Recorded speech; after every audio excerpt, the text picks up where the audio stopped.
ములుగు జిల్లా వెంకటాపూర్ మండలం పాపయ్యపల్లి గ్రామంలో ఆదివారం 20 లక్షల రూపాయల నిధులతో నిర్మించిన గ్రామ పంచాయతీ భవనాన్ని రాష్ట్ర పంచాయతీరాజ్, గ్రామీణ అభివృద్ధి, గ్రామీణ నీటి సరఫరా, స్త్రీ శిశు సంక్షేమ శాఖల మంత్రి ధనసరి అనసూయ సీతక్క, జిల్లా కలెక్టర్ దివాకర్ టిఎస్ తో కలిసి ప్రారంభించారు. సపోర్ట్ ఇవ్వాలని కోరుకుంటూ మీ అందరికీ శుభాకాంక్షలు. మా కళాకారుల అక్కలకు, మా డప్పు సోదరులకు, మా కోలాట మక్కలకు అందరికీ కూడా, మా రైతన్నలకు, రైతక్కలకు హృదయపూర్వక శుభాకాంక్షలు, ధన్యవాదాలు. ఆడబిడ్డల్ని ఎదగనిద్దాం అనే లక్ష్యంతో మరి వాళ్ళకు మహిళలను కూడా అన్ని రంగాల్లో ముందుకు రావాలి. ఇక్కడ కూర్చున్నాం అమ్మ సర్పంచ్, మేడం అడిషనల్ కలెక్టర్, నేను మంత్రినైనా, నేను కూడా ఒక ఆడకూతుర్నే. కలెక్టర్ గారు వారి అమ్మ మనల్ని అన్నది కూడా ఆడకూతురే. కాబట్టి ఆడవాళ్ళు ఎక్కడ తక్కువే లేరు. ఆడవాళ్ళు కూడా తలుసుకుంటే అన్ని రంగాలలో ఇప్పటికే ఎదిగిండ్రు, వచ్చిర్రు. కాబట్టి ఆడవాళ్ళని తక్కువ అంచనా వేయకుండా ఈ దేశాన్ని ఏలిందే ఇందిరమ్మ. ఇందిరమ్మ ప్రధానమంత్రి అయ్యేటప్పటికి ఏముంది, ఆమె భర్త కూడా లేడు. ఒక మరి భర్త లేనటువంటి మహిళ ఆ రోజు దేశాన్ని ఏలినటువంటి పరిస్థితి. అంటే అవకాశాలు వస్తే మహిళలు ఎక్కడ కూడా తక్కువ గారు. అందుకని కొంతమంది ఆడపిల్లలు పుట్టినని బాధపడతారు. మనం కన్నదే ఆడవాళ్ళమే, మనం ఆడవాళ్ళమేనా, మనం ఎందుకు బాధపడాలి? కాబట్టి ఆడపిల్లలు కూడా అన్ని రంగాల్లో రావడానికి ఇవాళ మా అన్నదమ్ములకు రక్షణగా ఆడబిడ్డల దీవెనలు, ఆడబిడ్డల మాటలు గ్రామానికి సేవ చేయాలని మనస్ఫూర్తిగా కోరుకుంటా ఉన్నాం. సింగిల్ విండో చైర్మన్ రమేష్ గారు, డైరెక్టర్లు, మాజీ సర్పంచ్, ఉప సర్పంచ్లు, వార్డు మెంబర్లు, ఎంపీటీసీ గారు, మరి రాజకీయ నాయకులు, మహిళా సోదరిమణులు, పత్రికా మీడియా సోదరులు, పోలీస్ అధికారులు, ఇతర పిఆర్ పంచాయతీరాజ్ డిపార్ట్మెంట్ అధికారులు, యువకులు అందరికీ కూడా హృదయపూర్వక శుభాకాంక్షలు. గ్రామంలో ఎప్పుడు కూడా మరి మనకు తెలుసు ఐక్యత అనేది చాలా అవసరం. గ్రామ అభివృద్ధి కోసం ఐక్యత. సరే, ఎలక్షన్లప్పుడు రాజకీయాలు ఎవరి వాళ్ళు ఉన్నా కూడా గ్రామాన్ని బాగు చేసుకోవాలంటే అందరూ ఒక తాటి మీదకి వస్తేనే ఊరు బాగుపడుతుంది. కాబట్టి ఇలాంటి కార్యక్రమాలకు గత కొంతకాలంగా కూడా మన గ్రామంలో అలాంటి కార్యక్రమాలు చేస్తూ ముందుకు వస్తూ ఉన్నారు. మీ అందరికీ కూడా మరొకసారి అభినందనలు తెలియజేస్తూ, మన ఊరు మరి వర్షాలు వస్తే మునుగుతాయి. అదే విధంగా ఇల్లు లేనటువంటి పేదోళ్ళు ఎంతో మంది ఉన్నారు.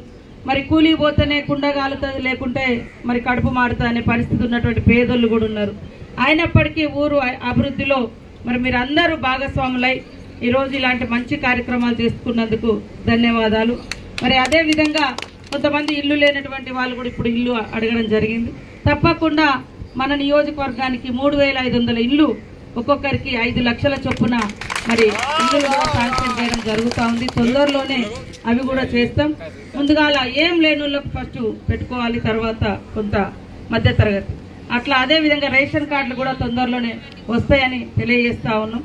అదే విధంగా రైతు రుణమాఫీ కానటువంటి వాళ్ళకు కూడా మళ్ళీ స్పెషల్ డ్రైవ్ పెట్టి ఏవో ద్వారా ఎందుకు కాలేదు, వాళ్లకు కారణాలు ఏంటిది అనేది కూడా తీసుకొని మళ్ళీ విడత కూడా రుణమాఫీ చేయడం జరుగుతుందని ఈ సందర్భంగా తెలియజేస్తా ఉన్నాం. ముఖ్యంగా మీ బాధ అంతా రామప్ప. ఎందుకంటే రామప్ప మరి చెరువు అంతా మీ ఊరు చుట్టే ఉంది. మరి చెరువులు నిండుతుంటే మనము దూర ప్రాంతాల వాళ్ళు దాని కింద పారక ఉన్న వాళ్ళందరూ సంతోషపడతారు. కానీ ముందున్నటువంటి చెరువు నిండుతూ ఉంటే ముందున్నటువంటి ఊర్లు బాధపడే పరిస్థితి మన దగ్గర ఇప్పుడు రామప్ప. ఎందుకంటే అది ఎంత నిండి బయటకు వస్తా అంటే మరి పాపయ్యపల్లె కానీ, సింగరకుంటపల్లె కానీ, అటు పాల్సాపల్లె కానీ, కొంత బండార్పల్లి కానీ, అదేవిధంగా ఇంచెర్ల కానీ, జంగాల్పల్లి, మరి అదేవిధంగా ఇంకా మిగతా పల్లెలు కూడా కొంత ముప్పునకు గురవుతున్నాయి.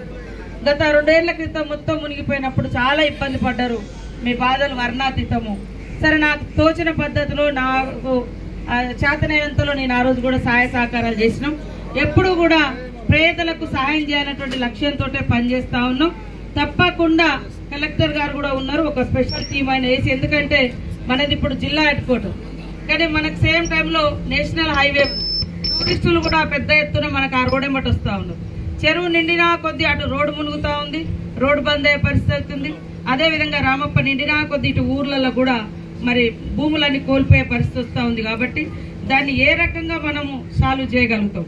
వాళ్ళ దగ్గర నుంచి ల్యాండ్ కొనడమా, లేకుంటే ఏమైనా ఇంకా కొత్త టెక్నాలజీ తోటి చెరువు మరి ఎక్స్టెండ్ కాకుండా ఏమైనా చుట్టూ నిర్మాణం జరుగుతుందా, ఎట్లా అనేది కూడా ఒకసారి మీరు ఆలోచించి ఎక్స్పర్ట్స్ తోటి ఒక టీం వేయాల్సిందిగా కోరుతా ఉన్నాను.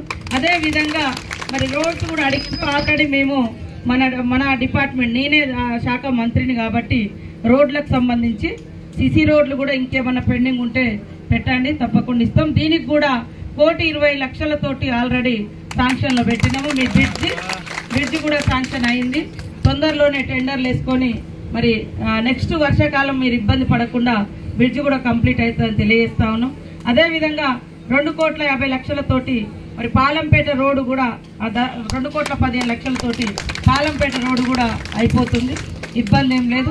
శ్మశాన వాటికి అది కూడా తొందరలోనే కంప్లీట్ చేస్తామని తెలియజేస్తా ఉన్నాం. ఏదున్నా కూడా రోజు రోజుకు మేము కూడా మంచి చెడు అవసరాలు అవకాశాలు ప్రజల ఇబ్బందులు దృష్టిలో పెట్టుకొని వాటిని పరిష్కరించుకుంటూ పోవడమే మా యొక్క బాధ్యత. కాబట్టి మీరందరూ కూడా మరి ఈ రోజు ఇంత పెద్ద ఎత్తున పొద్దున్న నుంచి ఇక్కడ ఉండి మా కోసం స్వాగతం పలికినందుకు మీ అందరికీ పేరు పేరున హృదయపూర్వక శుభాకాంక్షలు. ముఖ్యంగా మా అక్క చెల్లెలందరికీ కూడా మరి రాఖీ పౌర్ణమి అక్క చెల్లెలందరికీ కూడా రాఖీ పౌర్ణమి శుభాకాంక్షలు తెలియజేస్తా ఉన్నారు. అన్నలు తమ్ముళ్ళు అందరూ సంతోషంగా ఉండాలని అక్కలు వచ్చి చెల్లెళ్ళు వచ్చి అన్నలకు తమ్ముళ్లకు రాఖీలు కడతా ఉంటారు. కాబట్టి మా అన్నలు తమ్ముళ్ళు అందరూ కూడా